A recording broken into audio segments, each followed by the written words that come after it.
Hi, welcome to Birding for Beginners. A little diversion. How many species of animals named in the world? This includes mammals, reptiles, birds, insects are there in the world. In the animal kingdom there's over 1 million species named. And of those, 90% of them are insects. I'm using the term insects loosely because I'm also including spiders, centipedes, millipedes, etc. Now, when considering the three groups of bulls, herbivore, insects eaters, and carnivores, it's not surprising that insect-eating birds are by far the greatest of these three groups, simply by force of numbers.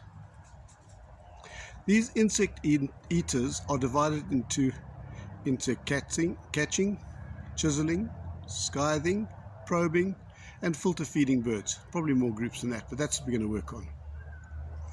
Insect catching. Insect catching birds are the birds that we commonly see. They are the ones that we see on the grass, like the thrushes or the bulbuls or the lapwings.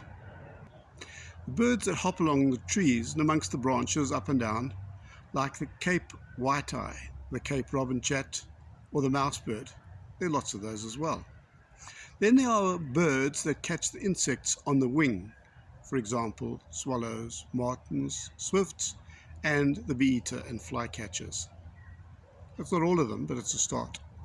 These birds have pointed bills that are relatively small. Those birds catch their prey on the wing, have wide gape, and that is so that they can catch the birds instead of missing them. Then there are the chiseling birds. These are birds that excavate a hole for making nest. The most common is the woodpecker. Others are barbets and tinkerbirds. Let's look at the woodpeckers.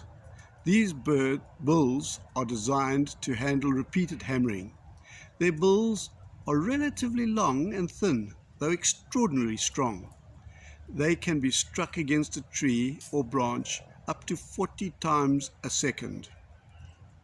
A lot of study is done in the woodpecker's brain and the brain cavity, and this is because they want to understand why the brain does not get damaged.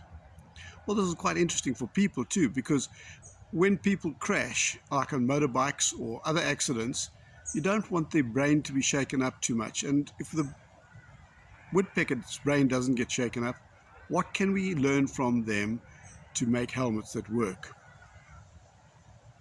These bills are also used to open up hollows and get into the subsurface bugs. Another group of birds, the skything bird. This refers to the backwards and forward motion of the bill through the water.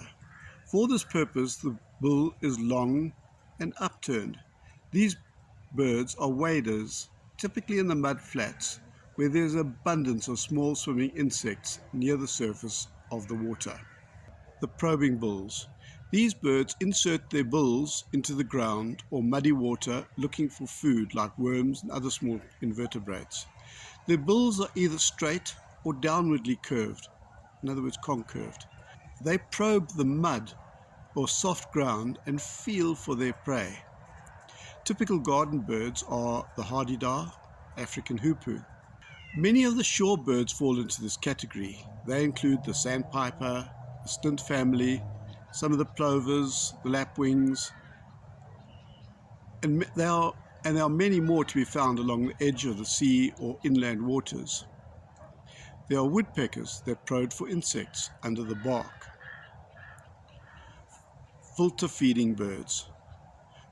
Flamingos are the most easily recognized species with this type of bill.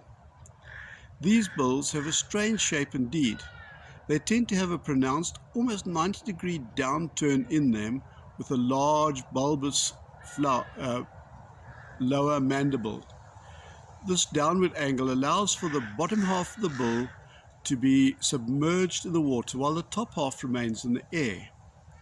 The birds use these bills to filter out small crustaceans from the water. Other filter feeders would be the spoonbill Its bill is exceptionally long with a flat rounded end. This keeps it in the water while its head is out of the water. Many of the ducks with their wide flat bills fall into this category.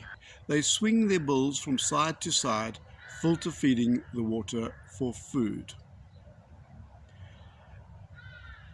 There are many birds that hunt for food in a combination of the above ways. There are birds that are very specialized, not mentioned above.